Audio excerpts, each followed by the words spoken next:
everyone, and welcome to the Sacred Rainbow Warrior. I'm very excited about this episode. I'm very excited to share this with you because, as you're probably aware if you listen to my He Lives podcast, I'm very passionate about spirit animal wisdom. And today I'm going to share 5 secrets that you never knew about spirit animals. So let's get started.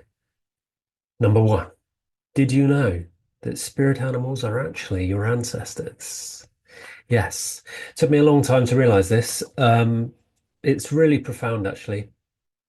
Um, when we are healing, there is a transitional changeover when we reach a certain stage in our healing where we have to heal the deeper wounds of the 3 lines of consciousness. So the first line of consciousness is I heal myself. The second line of consciousness is I heal my partnership. And the third line of consciousness is I heal my family. And family can be tribe, it can be work, and it can be society, and it could be the world. So it can be extremely big and extremely profound. That's why work with animals is so big, and it's really advanced ascension work and integration work. It's just really amazing. You can watch my other videos and my playlist of spirit animal wisdom. And I offer a free spirit animal meditation guide on my website, link below.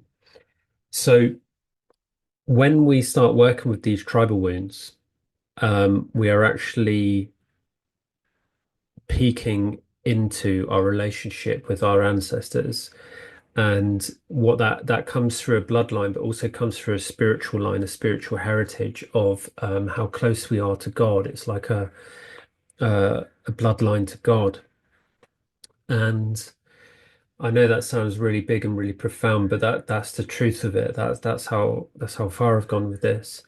And when we're working with the animals, they hold a certain vibration, a certain expression, and that expression, because it holds a certain energy, helps us to link and uniquely identify with that part of ourselves because our ancestors are part of us. And they're here to help us, guide us, and support us and share some deep, profound love with us.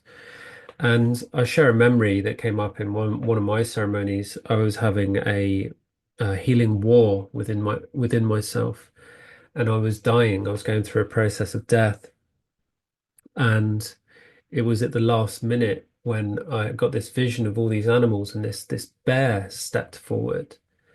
And I looked at it and it looked at me and it said these really profound words for me and I just burst into tears and because my heart opened the I started tapping my chest and bringing myself back to life and all this blood started coming back to my skin and it just came back to life. But what it said to me was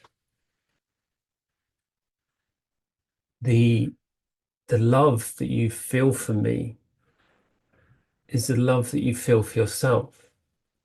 And it was so profound, it hit me, and I was like, wow, because it's it's the it's the mirror. Everyone and every animal, every ancestor is a mirror of how we feel about ourselves. And when we are working in this deep spiritual connection with animal wisdom, it can just really change your whole point of view and your whole outlook on yourself and your life and other people. So knowing that your spirit animals are your ancestors really can help you open up different cavities to your heart and really feel more reverence towards what you're going through because they're supporting you. And the more your ancestors, the more you love your ancestors, the more you protect your ancestors, and the more you protect your ancestors with your love, the more they can protect you.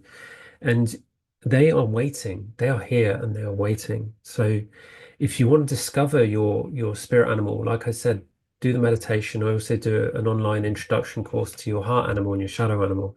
That's how I began, and it's really powerful. Secret number 2. By the way, I'm saving the best one for last. Secret number 2. Unlocking spiritual gifts through ascension. Okay, so this is really, really big. And I didn't know this until it happened to me. It's really profound. But when you go through the process of working with your spirit animal, you every animal has its behavior. Like I said, like I always use the lion as an example. The lion is about devotion in its gift, devotion and Christ consciousness, and its shadow is about neglect. Now, when you heal neglect, you then receive the gift of devotion, for example. But some of the gifts that I've received have been completely life-changing, and they're spiritual gifts, and you don't necessarily understand how to integrate them. You have to follow the process of taking the journey with your soul and with your ancestors and your spirit animal. And these gifts that come through, and I'll talk more into this, they help us evolve. So a gift I'm just trying to remember how many some gifts that I received. So I've got a list of list next to me of all the animals that I've been working with. Right, yeah. So I'll use the boar as an example, right? The boar is about discipline. So when you see it in cartoons or anthropomorphic comics or movies, the boar is like the man in charge, you know. And and so when I received this energy of the boar, and I was expressing the shadow of the boar, which was boredom. And instead of just accepting that I was bored, I realized, oh, I shouldn't have to feel bored. This is a distortion. So I started working with boar energy. And the gift is discipline. And so that can show up in your life as someone who is, someone, I'll just use myself as an example where I went through a really deep spiritual journey and I gave up my exercise. I used to be really big, but I had a lot of injuries. I did years of martial arts, and this working with this energy of the boar brought me to an energy of discipline, which I'm still integrating, of getting out of bed early, getting up, and turning up. That's also a tiger energy, actually, turning up. But these gifts of discipline help uh, with embody a new body, so like a stronger body, and the discipline of mental aptitude and making things happen, because the discipline, if you look at it in through the wrong lens, can be like being disciplined, which isn't nice, but it's a healthy energy, the discipline of doing turning up and doing what you say you're going to do and changing your life, the discipline of changing your life. And so some of these gifts, I'll use another gift. So I talk about the wasp a lot, episode 13 of my podcast. Such a profound animal that I've worked with.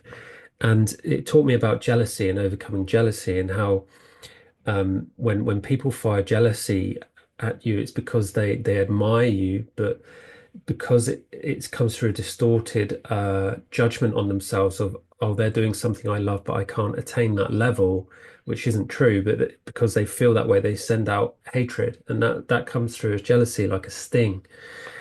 And when working with that energy, the gifts are really profound. Like if you look at my video on Prophecy Walkers, I worked with the energy of the wasp, and I received the Holy Grail. I healed the mother wound because I honored in reverence the deep feminine, the energy of the wasp. And that's like the biggest gift, one of the biggest gifts I've ever received. I mean, that's so profound to receive the Holy Grail. People think it's a real thing that you hold, but it's a spiritual essence that you have to earn. So that's a really big secret to share. It's a really profound one. Number three, this is so cool. This is so cool. This when I learned this, right? If you're really into the cosmic stuff and the spiritual stuff around, like brothers and sisters and beyond the Galactic Federation of Light, other races and stuff like that. This is really cool. Right? It's going to blow your mind, right? So, what are the cosmic origins of the animals on this planet, right? So this is it, okay? I keep going out of focus. Stay in focus. Focus, right. So each animal was created by an ancestral wizard. Yes. wizard, or witch, whichever you'd like to call, right?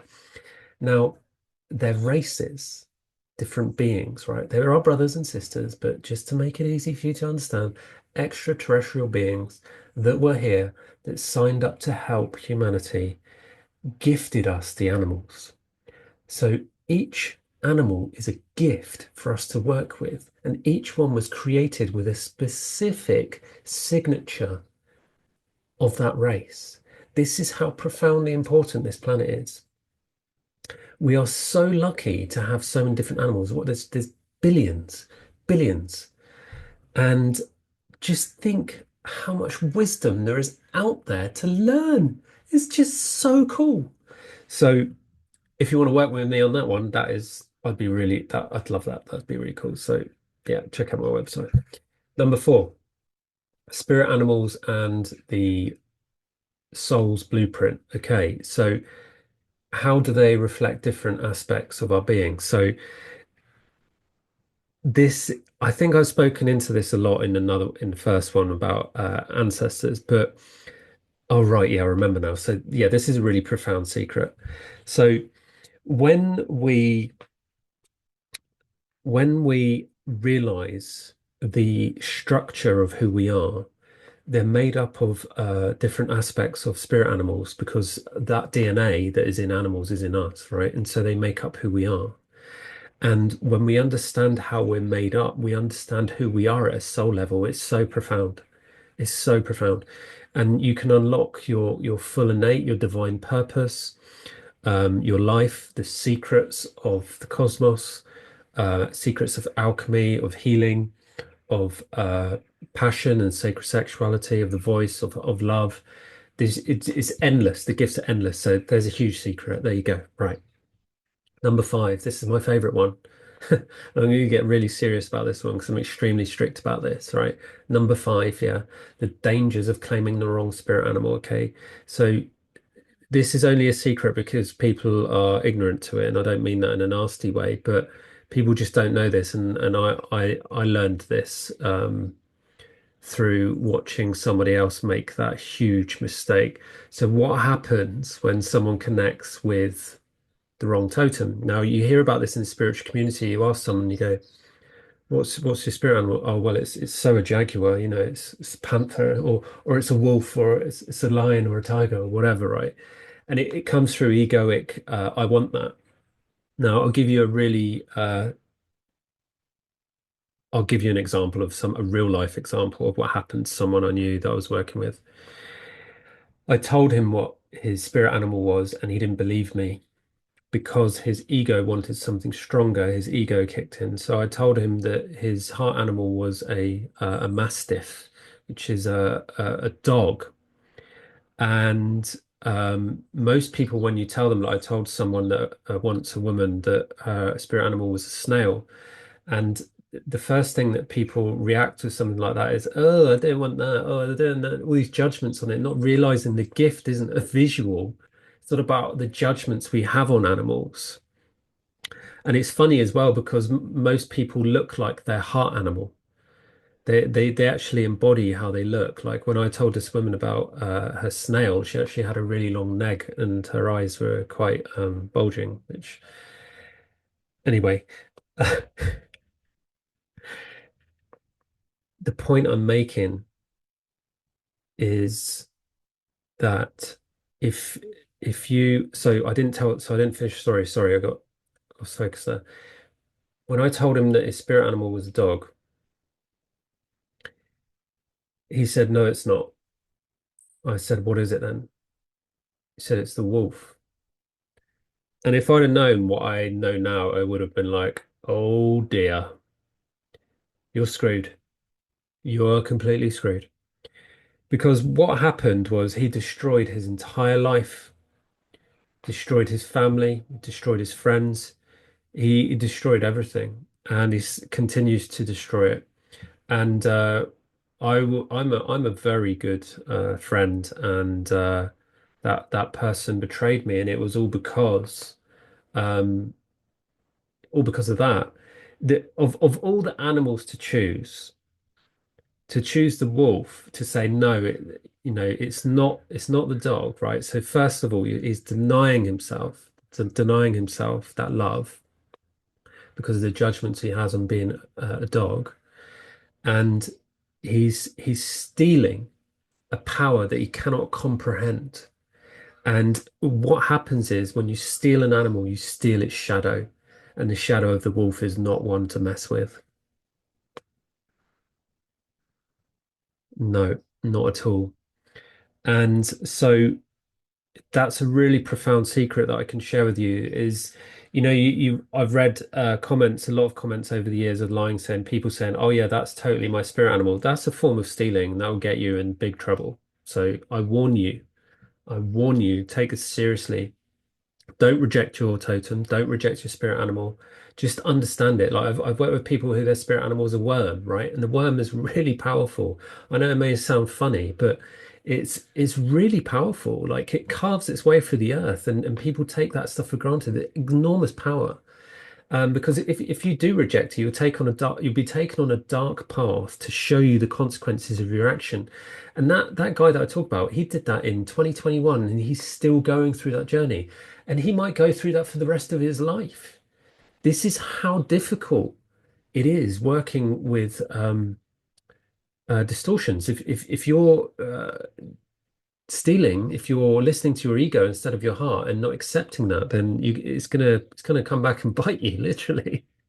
So um, it's I just want to finish in saying that this is really sacred work and it's really advanced, and I really encourage people to take it seriously. It can really, it's just so beautiful, and it demands a lot of reverence, and there are so many different ways that you can incorporate them into your life, drawing them, buying teddies that represent them, even as an adult, um, putting them on your desk saver, stickers, whatever. But bring the animals that you love into your life. Don't go by what you desire, by power or prowess or whatever. Go by what attracts you. Like if I say, oh, what animal attracts me right now? Like the first thing that comes up is dolphin, right? So if I want to work with a dolphin, I would have stickers of dolphin or something, or I might draw a dolphin. So these are really profound secrets, and I will share some more in the future. But if you have any questions around this, please reach out. I would love that. So thank you very much for listening. Bye bye.